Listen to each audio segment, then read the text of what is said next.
Turn it back on. Okay, start recording. Okay, there. All right. Now this is part 3 of the story, cemetery stories. Now this is a different cemetery. It wasn't Green Lawn. This story came from Hillcrest Cemetery. I believe it was Hillcrest. It might have been. I'm not really sure. It's so long ago. I think it was Hillcrest, which is also another haunted cemetery in Bakersfield, California. But so me and my friends decided to go out to the cemetery, and it was like, 11, 12 o'clock. Yeah, I know we shouldn't have been out there, but we decided to do it, and we weren't going to be doing anything wrong, or so I thought. No drinking, no alcohol. We were going to be good girls, good boys. So anyway, here's how the story starts. So we get to the cemetery and we get out of the car, and there's this one grave out there, and it's a really old headstone. I mean, really, really old. And this thing had just the name, and it had a pentagram on it. And it didn't have a date of birth or date of death. Maybe back when they didn't do that sort of thing. I don't know. Maybe they just put names. Some people just put names. I don't know. Or maybe the person that buried him didn't even know the name at the time. I don't know what happened, but they didn't have dates on there. So it was really, really old. No dates, as we would do this today. But anyway, so we went out there and we were going to go visit that grave. But what I didn't know is, what's the water? What I didn't know was that, they had brought a Ouija board, and they had brought a Ouija board, and they had brought a Ouija board, and they were planning to do the Ouija board on top of the grave. And I was down with going to the cemetery, yes, but not the Ouija board thing. Okay. And so when they took the Ouija board out of the car, I was like, no. My mother had told me never touch those things. And so I had decided that, well, I just thought parents might know best. So I thought that's a bad idea. That's going way too far out there. That's not a good idea for us to do. So I decided not to do that, not at all. So I walked across the other side of the cemetery because I'm like, no, I'm out. So they decided to do the Ouija board, but then I guess from the way they were acting, because I was watching them from across the cemetery, I was watching them, not up close, I couldn't hear what they were saying or nothing like that. But I was watching from a ways, back yonder in the cemetery. And then they were acting funny, and I didn't see the little thingy on the Ouija board moving, and so I couldn't really tell anyway because I was so far away. But they were acting funny, so then they started dancing around the grave, and then they started peeing on the headstone, and I'm like, oh my goodness, that's really bad, because I thought that's really bad. And then the Ouija board started working because there was 2 girls, 2 boys, and me. And so there was 5 of us. The Ouija board started working, and because they were playing with it, I noticed they stopped dancing around and they started playing with the Ouija board. I could see that from where I was, And something happened after about 15 minutes. I'm not sure what, but I saw something moving around in the cemetery over by where they were. It looked like black shadow thingies, and I wasn't sure what I was actually seeing, if it was like shadows of birds or bats, because there's bats out, and we had little in the cemetery with street lights, and so I thought that could be just shadows from like trees or bats or something. So I wasn't sure what I was really seeing, because from that far away you can't be sure. And in a cemetery, anything can look like anything. A headstone can look like a person. So, we weren't sure. They have statues in cemeteries, so I wasn't really sure what I was seeing. So I started walking closer. I was actually running closer to see what it was over there. And I started running, but I was from kind of a ways away, maybe 1,000 feet away.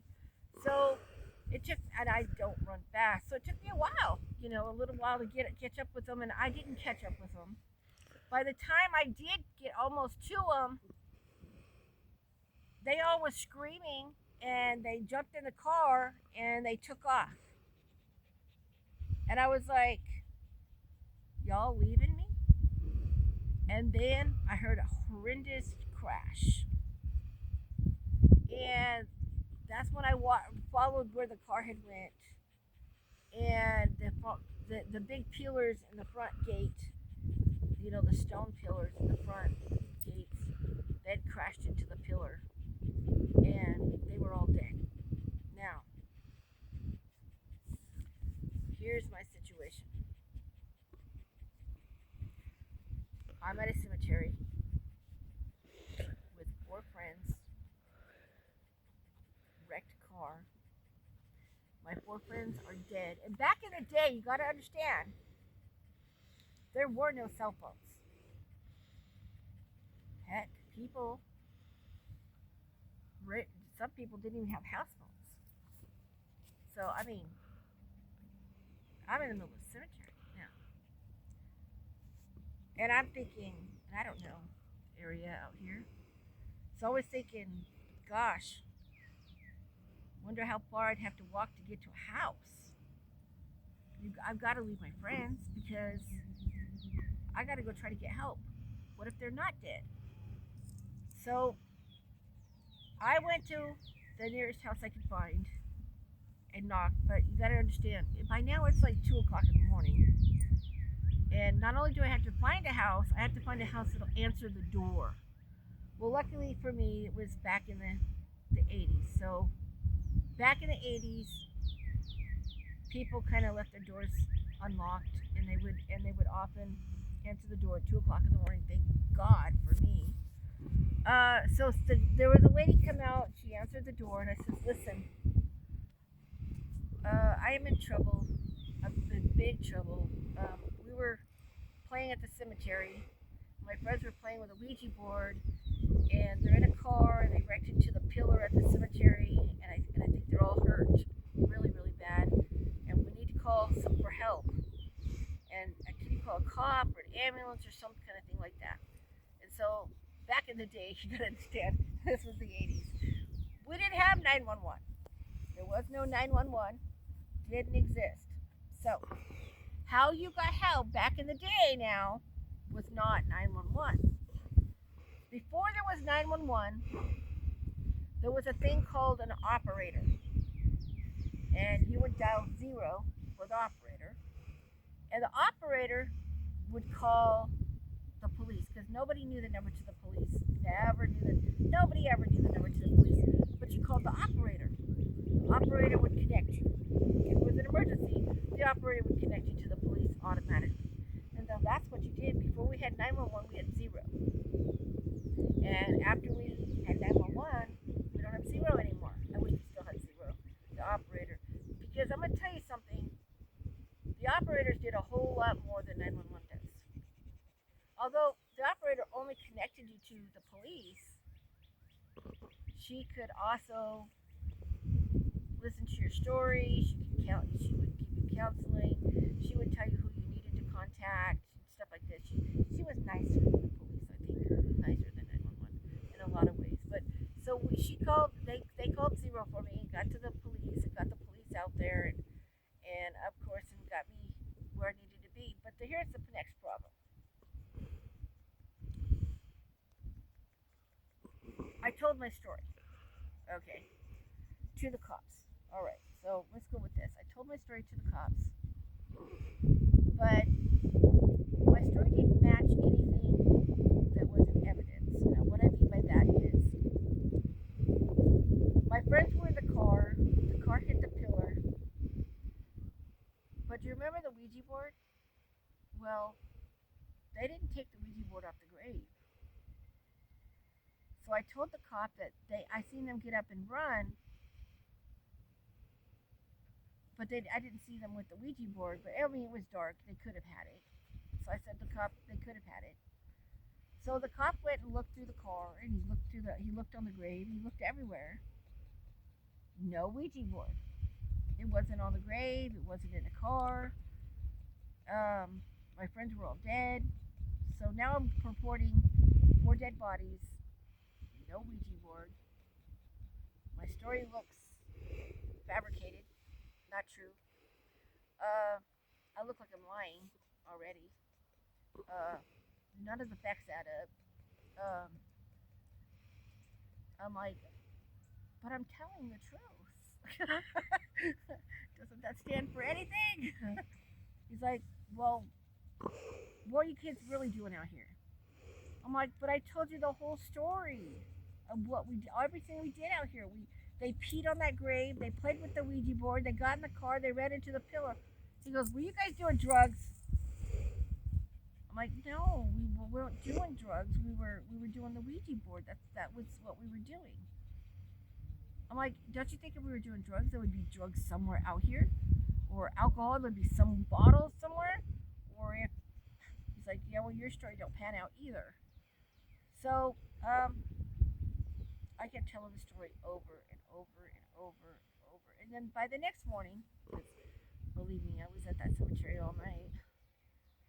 Cops don't believe you when you tell the story, and none of the facts seem to add up. For some reason, they thought that I must have been involved and I must have had something to do with it. And I said, well, how if I was in the car? How are all of them dead? And I have no injuries. Obviously, I wasn't in the car when they hit the pillar. I have nothing to do with the car. They left me and left in the dust. And he's like, well, why would your friends leave you?